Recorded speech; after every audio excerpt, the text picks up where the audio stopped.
Welcome back to another show here on MWO Sports, brought to you as always by CoolBet.co. I'm Ryan Drury. I'll be joined as always by Clarkie and Steve Sabrin. Loaded show as always as well. We try and do the best we can for you in terms of guests, and we've got two great ones on this week. Gord Stellick, former GM of the Maple Leafs and NHL Network Radio morning host. He'll jump on to talk about the Leafs. What should they add? What should some other teams maybe do with the trade deadline right around the corner? And also the scary situation going on in Vancouver. What could that mean for the rest of the season up here in the North Division? We'll also chat with our buddy Ian Doig of the Ian Doig Golf Academy. He's down in Florida trying to qualify for the Chubb Classic. And of course, we will talk about the opening round of the Masters with him. And at the end, we'll be joined as always by our wagering expert, Kris Abbott from CoolBet.co. You're listening to and watching MWO Sports, brought to you by CoolBet.co. This is MWO Sports.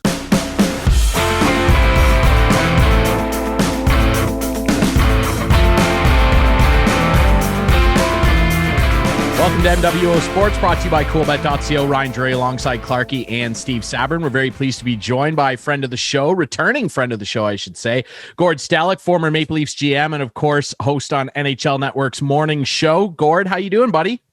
I am doing great. How are you guys doing? We're doing very well. We're excited for the trade deadline. I mean, at least I think we are. I hope there are some more trades. We've already seen one major deal between the Devils and Islanders, but let's start with the Maple Leafs. Obviously, they are a hot topic. They continue to play well. Jack Campbell just broke a franchise record, 10 straight wins. I'll pose this to you right out of the gate because it's the hottest topic in the city. Assuming Freddie Anderson was healthy, completely healthy, and so was Jack Campbell, tonight the playoffs start. Let's just say, who are you putting in net? Michael Hutchinson. No, it would be Jack Campbell. It would be Jack Campbell. That's it's a great story. It's kind of like Tim Thomas to a degree. This guy was the first goaltender selected in his draft year, 11th overall, and had some injuries, had some confidence issues, and just has it all together. So he would be absolutely right now. But the best part is, like when the Washington Capitals won the Stanley Cup, Philip Grubauer started a few games early on, right? You're probably going to need two goal. Depth is key. You're probably going to need two goaltenders, 8D, like whatever, 18 forwards, whatever the number may be, if you're going to win those 16 playoff games. I hope you're right, Gord, but I just have a feeling when Freddie's 100%, they're going to put him right back out there as the number one goalie, but maybe they'll rotate until the playoffs and see what happens. But Jack Campbell has been playing amazing. Like I saw today, it's been over, I can't remember, 300 and something days since he lost a game. Obviously set the record against Montreal Wednesday night for 10 straight. What can this guy be a number one, I guess is my main question to you. Yeah, Clark, it's funny because, it goes way back to our fan days when Felix Potvin won 9 in a row. This guy's already 1 year into it, broke a team record of an original 16 with the most consecutive wins. And so, first of all, let's talk about this season alone, because I think the Leafs, without being in the Atlantic Division, you got a great chance. You've not won a playoff round in over 15 years, but you're expected to win 2, okay? You're expected to win 2, get out of the Canadian Scotia North Division and move forward. So if you have two goaltenders that are doing it this year, that's great. If you have a Freddie option and a Jack Campbell option, that's great. But Clarkie, to your next point is, as has been discussed, like Jack Campbell came on a nondescript, a lower key trade deadline deal last year. Next year, he is signed for $1.65 million. Yeah. So right now, if Jack Campbell can be a number one, which he's proving right now he can be a number one, you have found the Zach Hyman money. You found the money to re-up Zach Hyman compared to the $5 million that Freddie was making. So I would think if all goes well, you'd re-up Jack Campbell for more money for down the road. But next year, business is business. Best case scenario, that's what you look at. But playoffs are playoffs. Whatever goaltender can do it, whatever player can do it, the Leafs have simply not done it the last few years. They need people to step up. And there's no way the Leafs want to make a trade for a goalie, I wouldn't think, but it's got to hinge on Freddie's health. And because I wouldn't feel confident going in there. Just ask the Colorado Avalanche what it was like to play Michael Hutchinson in the playoffs last year. Poor Michael Hutchinson, he's actually a nice guy, but you're right. I know, but yeah. But you're right, Clark. If you're winning this, if you're trying to win the Stanley Cup, that's not going to cut it. And so for the Leafs right now, it started off with a top 6 forward? Is it Taylor Hall, Mike Hoffman, or someone else? Okay, that's the sexy, exciting pick. Then it goes, do we need Jonathan Bernier, who is hurt? I understand that now, but mildly, Anthony Stolars, or do we need a depth body in goal? Now, Sheldon Keefe did respond to Chris Johnston's question the other night that they expect Freddie back, so he's not out for the season. Mm-hmm. But I got to tell you, my thing is, last year when Jake Muzzin got hurt, it was like Nick Lidstrom got hurt. Like, seriously? Like in the antiseptic bubble where the Leafs showed no panache, no jam, no whatever. So my thing is, your D have been healthy this year. They've really played well. Boy, D get hurt quicker than any other position. So I would be looking at, and I've mentioned many times, like Zach Bogosian was a great pickup for Tampa Bay last year. Like it doesn't have to be a first-round pick or second-round pick for Matthias Ekholm or whatever Matthias Ekholm drives. I think he's off the market now, but that kind of thing. So I view that as a bigger priority. But certainly, big name forward, depth on D, and I have no idea. You don't look at Freddie's like Freddie's got a doctor's appointment. Like, where's the doctor in Puerto Rico? Like, I mean, like, don't they have like guys that are assigned there? This is like killing me here. Like, it's something's weird about Freddie. Yeah, you're right. And we don't even know what's wrong with him, do we? No, nothing. No, we know he's pissed. And I'll tell you when he's pissed.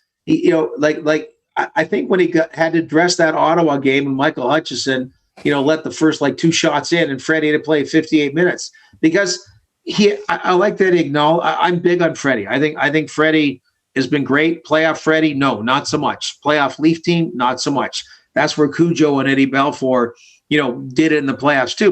But Freddie alluded to in a world where you give nothing out injury wise that he was hurt and he was pissed. And so I think there's some kind of soothing of the waters on top of everything else.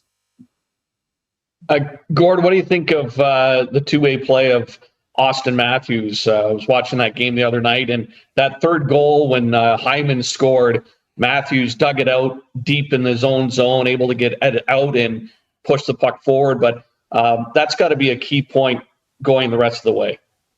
It's funny, Steve, like chatting with Bruce Boudreau on our morning show this morning. Usually morning shows are in the morning, but anyway, you just, and it came about Hart Trophy because I'm big on it. It's a funny caveat, the Hart Trophy, most valuable to his team.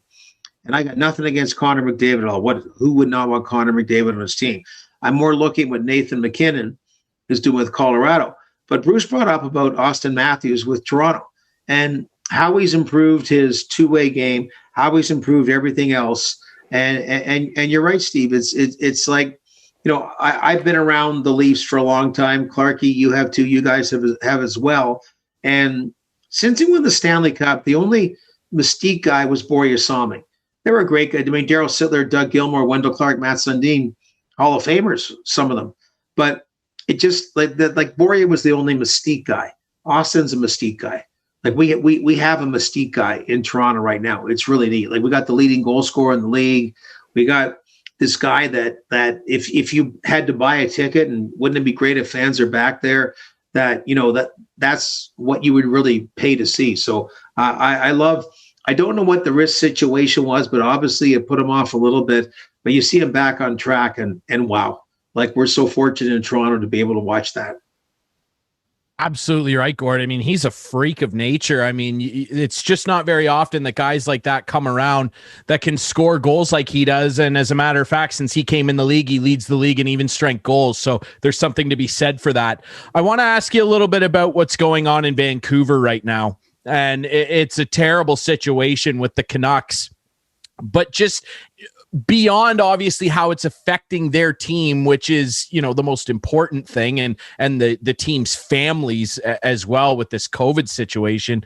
I wonder just how much it could potentially affect things like Hart Trophy voting, even something maybe like the Rocket Richard, because if the Leafs and other teams in the North Division lose a couple games that they're still slated to play against Vancouver, I mean, how might that affect voting in your opinion? And also, I wonder, do you think it's even plausible or sensible at this point to even have the Canucks try and come back and play, period?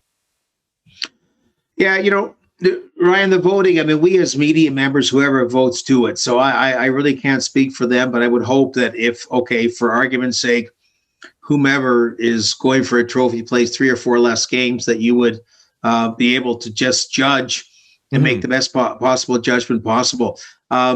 It's funny, and Clarkie knows Elliot Friedman's, cut his teeth at the fan way back when, and he just mentions that the worst COVID situation was Buffalo, and you look what happened to Buffalo, about guys actually being sick until Vancouver. And, so first on the hockey side. Now, first on the COVID side, we got to be careful because let's wait and see what happens. And I know there's really human stories and they have to be told about, having young kids and the perils of it and not wanting to go on road trips and everything, but also it's more about who really gets sick versus who's asymptomatic. And I'm not diminishing that, because the next step is, when do they get back to play? The NHL is prepared, with nothing being dire health-wise, but saying, hey, you gotta ice a team with half of an American Hockey League team. Like the Toronto Raptors have basically done that, and some other NBA teams have done that, throughout this NBA season. But it's funny, Ryan. I'm sort of looking back at the bubble, and the bubble was such a false environment. It was just so out of whack. In the summer, a bubble, myriad of things, and quite often the summer or the off season of a team, if you have a good playoff run, you go, hey, we've turned the corner. And then by the 10th game, you go, no, we didn't really turn the corner. I don't know why we've done. And then you got like Tampa Bay a couple of years ago, they get waxed by Columbus in the first round, and they had to say, okay, we're taking all kinds of crap now. Let's stay the course. We got a good team.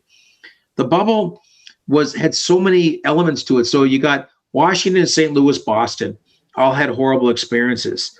And 2 of the 3 of them, Boston and Washington, have bounced back. And I look at Calgary and Daryl Sutter now.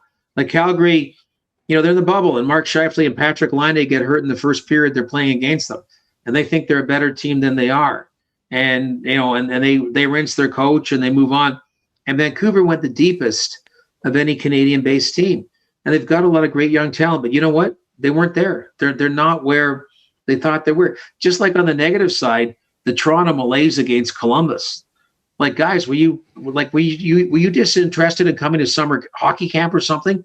That's what bugs people now is going like nobody really showed up. I know they lost in 5. They won 2 games. And so I think that's been hockey-wise a big problem in Vancouver. So whatever is moving forward, right now they've been out of the playoffs and they've been spiraling in the wrong direction. So, if it comes down to percentage, they did that last year. It was percentage, not just points, in deciding what teams went in an expanded playoff. Then, so be it. The Canadian North Division, the Scotia North Division may start a week later than the other ones, but that's what COVID world is all about.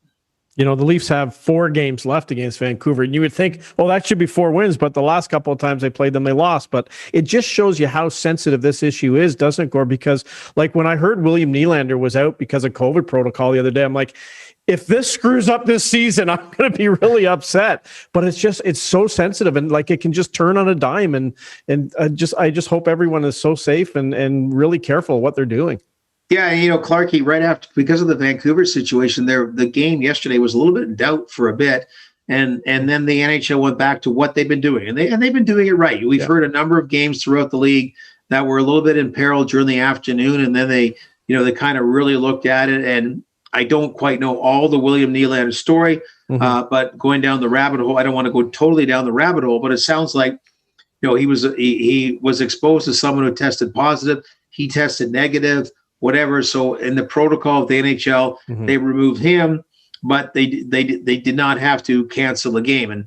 And Vancouver, we're learning more and more about, somebody kind of violated what you're supposed to. You're not supposed to be in a social environment. If one player went to a restaurant, sounds harmless. We know probably we would be tempted to do it. But I know I talked to Michael Del Zotto, for example, in Columbus, in the States, and he just said, it's wide open here, but we gotta act like we're in a bubble.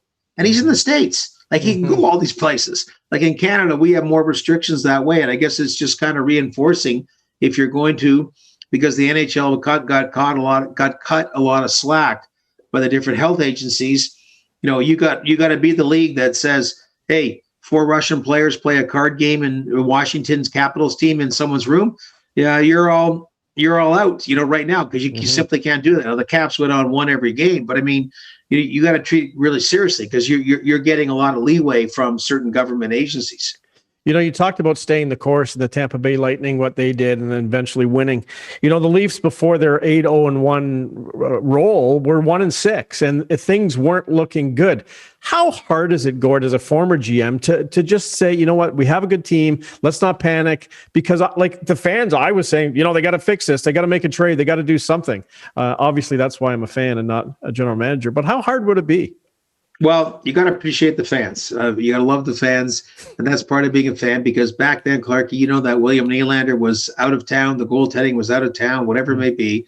That's part of being passionate about it. But and that's why, if you're a general manager in particular, and it goes it goes one step further, because Kyle's a young GM, but talking to Brendan Shanahan, who's won Stanley Cups, and I've been in a couple of functions with him. I've been involved with pre-COVID, of course, and he'll say to people, and they're getting impatient, fans, and he goes, I know it's not sexy, but you just go back at it next year.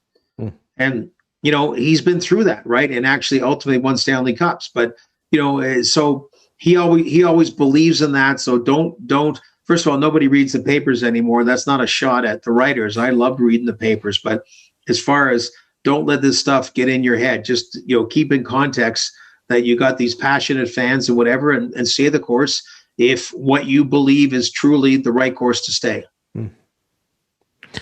Lots of other races going on, Gord, just keeping track this week. Tampa Bay, Carolina, and Florida in quite the battle. Where did that come about? Carolina and Florida flexing their muscles a little bit. Yeah, Steve, it's funny because it seems right now, of the 4 divisions, I always said, the Scotia North, the Canadian division, there's 7 teams. Ottawa is doing a decent rebuild this year. So 4 teams will make the playoffs. 2 will be really pissed off. The organization, the fans, you name it. And I thought that would be the biggest battle. And right now it seems like that's almost like the have and the have-nots right now. It almost seems like that's decided. And then you bring up the battle going on, like the Florida Panthers from game number 1. And they were number 1 in the league point-wise the other day. And they lost Barkov, Hornquist, and Ekblad, and Ekblad's still out, obviously. And they continue to win games. So, it's phenomenal that way. The Carolina Hurricanes, the most underrated guy in the NHL to me is Donnie Waddell, what he's done with Carolina before Rod Brindamore, with a difficult owner, but an owner that he can handle. And, sometimes these low-key guys are better that way. And that's an exciting playoff race. Like every other division, you have really exciting playoff races for that 4th or maybe the 3rd and 4th final playoff position. You really don't have in the Canadian division unless Calgary wins like 8 in a row, or Vancouver comes back and wins a ton. So the Florida Panthers totally caught me by surprise. And, every time you think there's going to be a lull, there isn't. It's quite the opposite. Yeah, Joel Quenneville, hey, coaching can really make a difference, and he's one of the best of all time. We're chatting with former Maple Leafs GM and host in the mornings on NHL Network Radio, Gord Stellick. Gord, I referenced this earlier, trade deadline very near, and we have seen a major trade. Obviously, the Islanders using that LTIR space that they get from their captain, Anders Lee, being out. They bring in Palmieri and they bring in Zajac, obviously 2 guys that Lou is very familiar with, but 2 guys that I think really fit the style of play for their team. And when you look at a trade like that for an Islanders team that are very sneaky good, let's not forget they went to the conference finals last year in that bubble. When you look at a trade like that, and then we shift our focus over to the Leafs, and I'm sure that they probably will or want to do something. What sort of trade would benefit the Leafs the most? Another goaltender for goaltending insurance depth, if you want to call it that. Like you said earlier, another defenseman, lots to talk about a top 6 forward. Who is out there, if you can identify one player that you would want the Leafs to go get? Well, Ryan, it's funny. I kid about it. So Lou Lamoriello and I became general managers at the same time. And I always say, We came at the same time. Our careers are very similar, except he lasted 35 years longer. And so I love, and I miss him in Toronto because I have lunch with him a couple of times a year about different things. And I always kidded about the J. Pandolfo syndrome, because we get these J. Pandolfo guys that stats suck, but in the playoffs, you need the J. Pandolfos, and that's the kind of trade he made. So we go back to it, and we discussed it earlier about I still like. So it's funny. Kyle Dubas was asked the question. First of all, Zoom call sucks. Like, you can't get, like it's like you get limited access to GMs and coaches. Yet the media now is saying you got to sign Mark Shapiro and Ross Atkins. Like, what do we care? Like, what do we? Let's us get 5-year extensions. Like, seriously, it's a weird world now. So anyway, yeah. So in the sense that Kyle Dubas was asked the question, would you give up a prospect, a first-round pick? And he goes, boom, yes, I would. So everyone is but yeah, yes, I would for the right deal, right? Mm-hmm. So we kind of saw in the Palmieri and Zajac deal that for expiring contracts, it's still not crazy money. Really, it was just that first-round pick. And that first-round pick will be a late first-round pick. So the point being, like, I don't know. It got people thinking we're going to get like Connor McDavid. I don't know what they thought in Toronto, but so the sexy one is, I don't know if they viewed Taylor Hall or Mike Hoffman as kind of guys that want to go to a better situation up your top two lines. But my thing is, whether it's a John Merrill or somebody, you got to get the D. You have to get another defenseman in like that's the most, to me, dire thing. Like, it's funny. You guys remember when Chicago, like, they won a Stanley Cup when they had 3D and they put Tiemann and out for about 8 seconds at a time. Remember that? Like, what if a face-off offensive zone and they try to give someone a break, and they were able to do it. But very few teams have that kind of D that they can do that. And to me, because this, like I said, this is a year. You swing for the fences. This next year, you wake up in the Atlantic Division. You got Tampa Bay. You got Boston. You got more difficulties getting out of there. This is one where there's a really, like, you own the road to the Final Four. You own the road. So you do all three of those things: top six forward, a depth D, and a depth goaltender if you're worried about Freddie. But the depth D for me is my biggest concern. And a lot of the experts in the media are saying this is a buyer's market. The teams want it. There's a lot more sellers than there are buyers, and if that's the case, and the Leafs have the opportunity, they need to load up, in my opinion. Do you think it's a buyer's market out there right now? Well, it flipped a bit, Karki. Yeah, it's funny. It flipped a bit with Nashville's change in status, because Nashville would have been a very intriguing buyer, with quality. And that's where I'll use Matthias Ekholm. I'll use Ricard Raquel, who's still out there, as an example. Like, it's kind of like what Tampa Bay did with Blake Coleman. So if you get somebody with 1 year left on the contract, it's like threefold. Mm-hmm. So you get 2 runs at it rather than 1. That's significant, right? You're sure. Swinging for the fences. You get an extra swing at it, and generally, it's at a team-friendly deal. So you're you next year, it's not going to, salary cap wise, it's not going to be a problem. And in this era of the flat cap, that's another significant measure that way. So it's interesting about the buyers and sellers. San Jose Sharks, like, they should be a seller. Are the Columbus Blue Jackets a seller? Well, like, Nick Foligno, what do you think of Nick? Yeah. Well, see, one thing, Clarkie, is, like, if you're going to do this, if you're Columbus, Doug Waite and a few others, but Doug Waite did it 1 year with St. Louis. Go somewhere, take a run at it, and if you truly love Columbus, sign back with Columbus. Right. Their issue is they got to sell their season ticket holders on having a chance. Like, they're not the Canadian-based teams and the top market, so it's a different animal there. But if that's another option. Like, I don't know. Hey, give them a chance to go somewhere, and if you really believe it's a great marriage in Columbus, well, after July 1st, figure it out and do it that way. But like he would be the creme de la creme to me of the kind of names that are out there. I agree. I agree as well. Gord, we really appreciate you doing this. Final question from me, just in regards to Edmonton, one of the teams that's really going to push the Leafs down the way here. And they had a bit of a shaky start, but they've really turned it around. Mike Smith has turned the clock back. He is playing incredible. What's something that they really need in terms of contending? And there's been some whispers about potential feelers out there for a Taylor Hall return. You brought him up earlier. I'm sure Buffalo would love to trade him for something at this point and retain probably half his salary. Would you support that? Do you think Edmonton bringing Taylor Hall back would be a good move for them?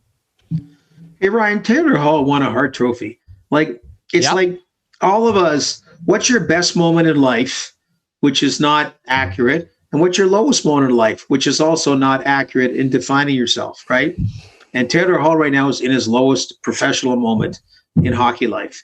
I would take Taylor Hall in a heartbeat, any team. So if it was Edmonton, yes, Darnell Nurse finally, like really killing it as a D. It's unfortunate Clefbaum has the surgery because they've lacked those other components along the way. But, like Ken Holland, the best deal, like he goes to, and hey, Ken Holland, he won Stanley Cups in Detroit, but like the Edmonton, they're doing a rebuild and they already have Connor McDavid and Leon Draisaitl as established NHLers. Like, oh my God, you kidding me? That's a rebuild that you're building on top of a mansion. Like you get a mansion, you're going to whatever, like give me a break. So if you want to call it a rebuild, that's fine. But you got unbelievable. You may arguably have the two best players in the NHL. I don't agree with that, but two of the top five, whatever they may be. Mm-hmm. But the other part is like I think Taylor Hall, like look at the Buffalo situation, and I really on the upside, I believe Buffalo will bounce back in a decent way next year as long as they get decent goaltending. I think Linus Ullmark, if he stayed put, will give them decent goaltending. That they're not as bad as they indicate right now. But anyway, I would take Taylor Hall if I'm Edmonton or anybody else in a heartbeat. Maybe my Washington Capitals can go get him. I'd be happy with that. Hey, Gord, we really appreciate that. I was going to ask you, he's got his Augusta shirt on. I know the radio audience can't see that, but the Masters is on. Ian Doig, our buddy, is coming up next to talk the Masters. Did you watch today, Gord? Are you impressed with Juston Rose's first round? Clarky, a couple of Canadians, right? Mackenzie at even par. Corey Connors a +1. I guess. My hometown here. I went 3 years ago, and like we're older, and I'm going to rub it in the nose of anybody that never got a chance to go. When you get older, there's very few things that are bigger than your expectations, and it was like being a kid at Disney World. Like it was, So now I'm really sucking up to the guy that has the passes, but he hasn't been able to go for 2 years, right? Now his son-in-laws are back here too. I got a lot of issues here. I don't know if I'll get to go again, but anyway, and it was Patrick Reed won. He's a jerk, whatever. Yeah. But it was like like if you're ever fortunate to be able to go, and mine was just extenuating circumstances, last minute go. But I don't know, Clarky. It's funny. I love back in November talking. Wayne Gretzky. We had him on NHL morning. We had him on our NHL morning skate. After a couple of days after Dustin Johnson won. And he said, the Oilers won all 4 Stanley Cups at home. They won them all at home. He said it was the first time he got to go on a plane, and it was fun being on the plane with his son-in-law, and he won the Masters. Like, it sounds weird, right? And they and that. So it's just interesting, the magnitude of that. But I'm going to watch it, and I'm not going to handicap it so much, but I'm going to cheer for the Canadians. Very good. Absolutely. We will too. Our friend Gord Stellick, former Maple Leafs GM and morning host on NHL Network Radio. Buddy, we really appreciate you doing this. We're excited for trade deadline day, and we're excited to see what the Leafs do. Thanks for doing this. Ryan, Steve, Clarky, always a pleasure. Absolutely. Like Clarky mentioned, we'll be right back with our golf expert, Ian Doig of the Ian Doig Golf Academy, to talk about the opening day of the Masters right here on MWO Sports, brought to you by coolbet.co. This is MWO Sports.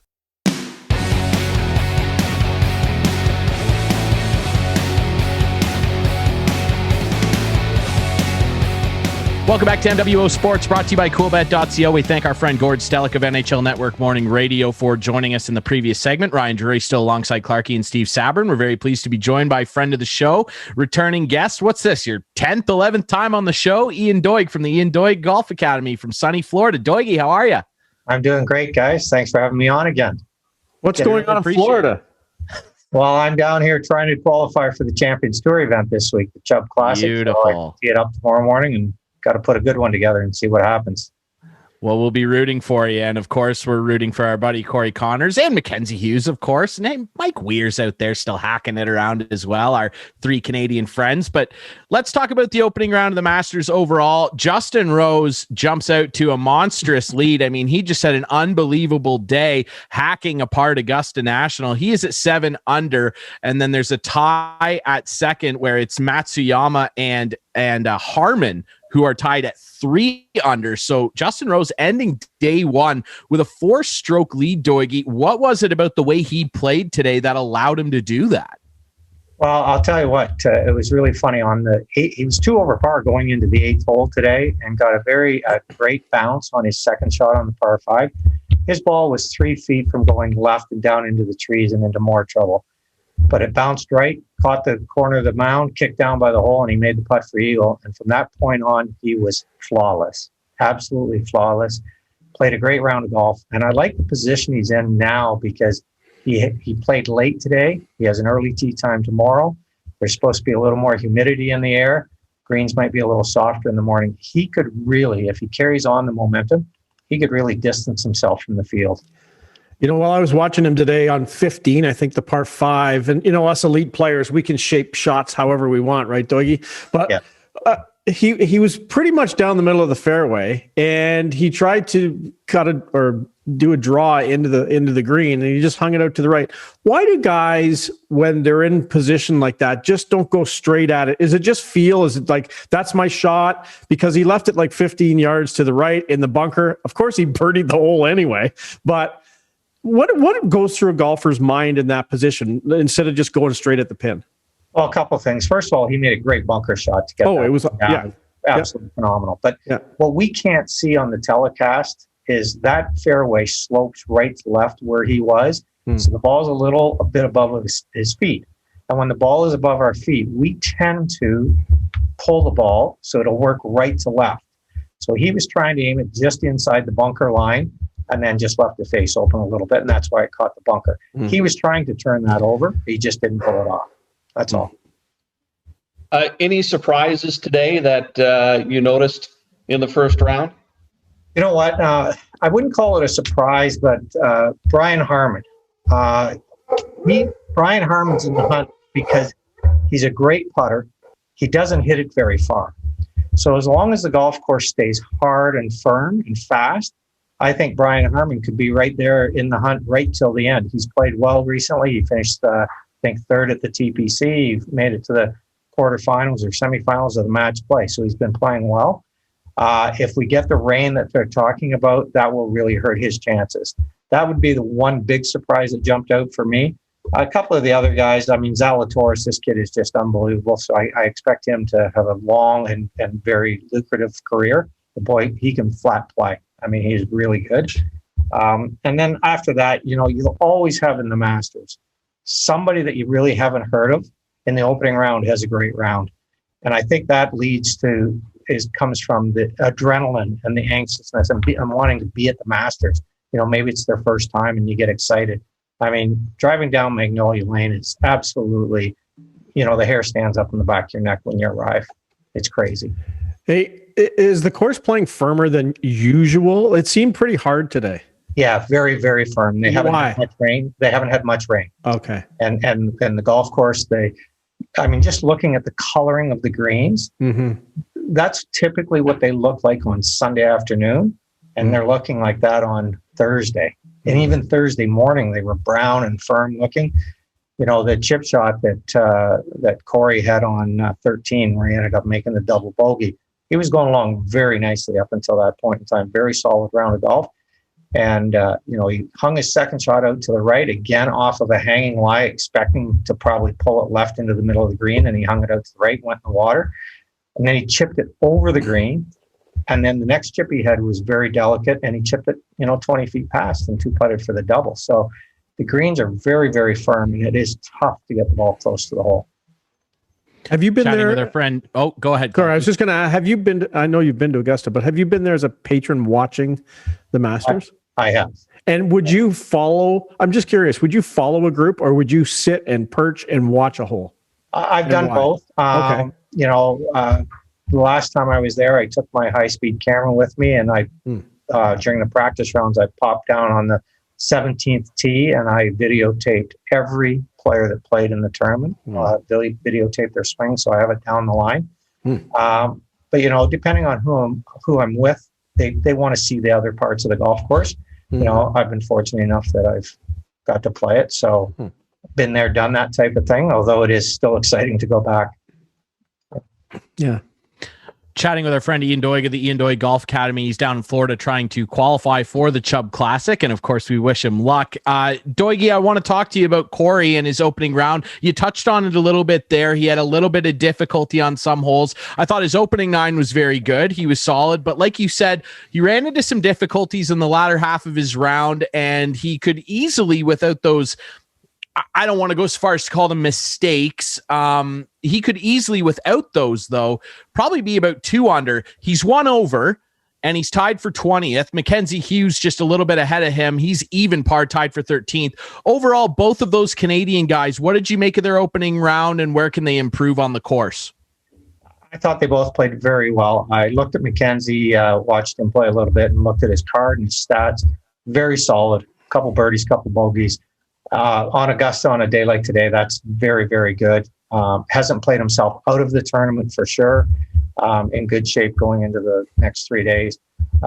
Corey, very solid. Other than one hole, when you think about it, he made the 7 on the 13th hole, and he had an iron in his hand for his second shot. So if he pulls that iron shot off and gets it in the middle of the green and 2 putts for birdie, all of a sudden the score looks a lot different. I'm not worried about them at all. I'm looking at the scores here. Other than Juston Rose, you have 52 players within 6 shots of the lead right now. So anybody going as far down as 3 or 4 over par can win this, and it depends on how they play tomorrow.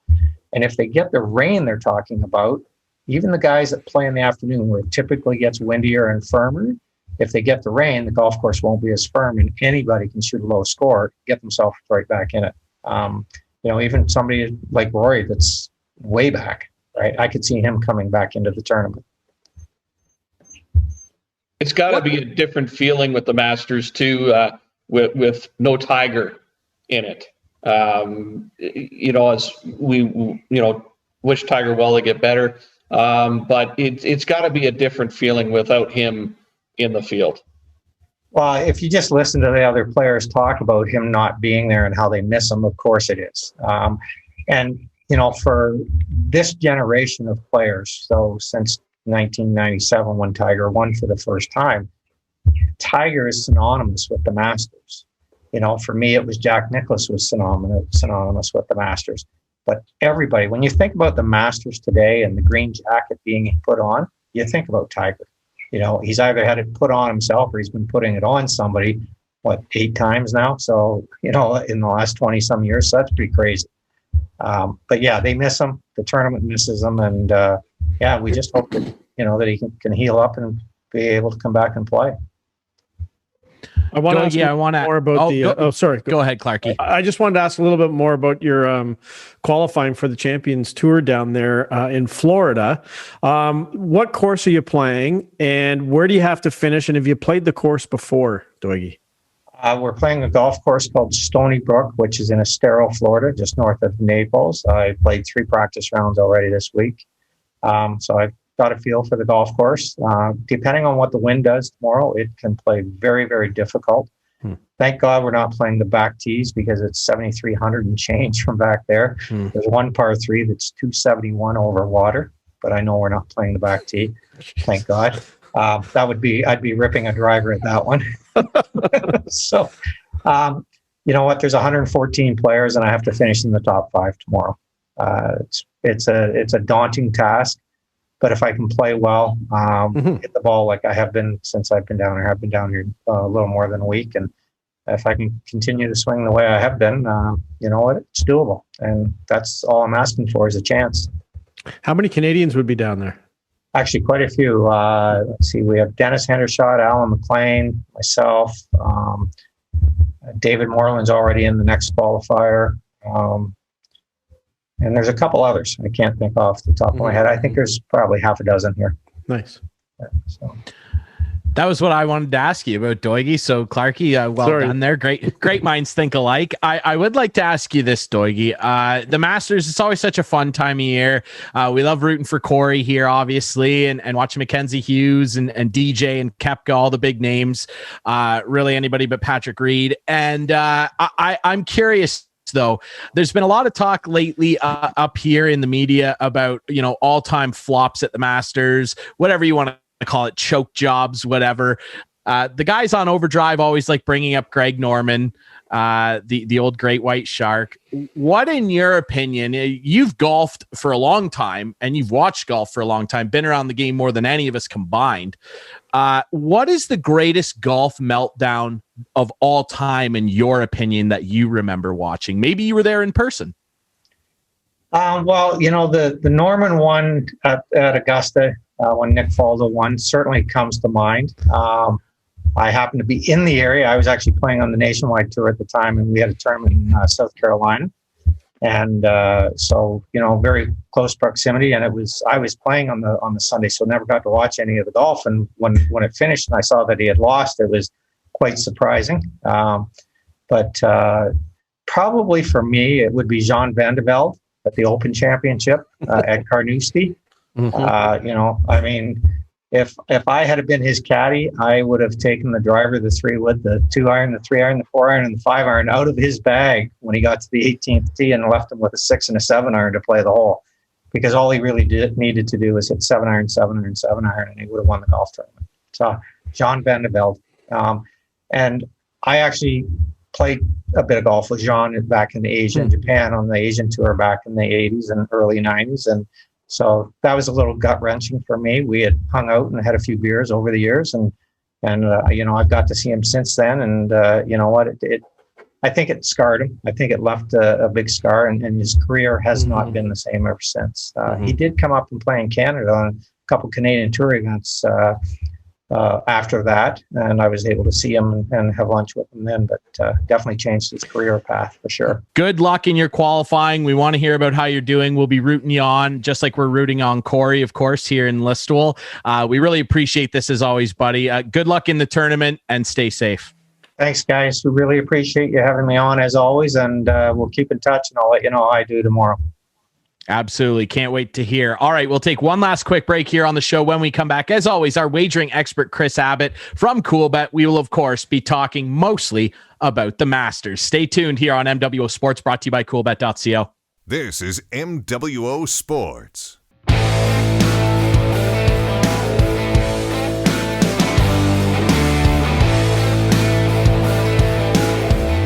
Welcome back to wrap things up here on MWO Sports, brought to you by CoolBet.co for the week. Ryan Drury, Clarky, and Steve Sabrin, joined as always by our wagering expert, Kris Abbott from CoolBet. Abbott, how you doing, buddy? I'm good, boys. I mean, it's. I know I keep talking about it, but a year ago we had nothing, and now it seems every sport is happening. You name it. The Champions League. We've got NHL, NBA.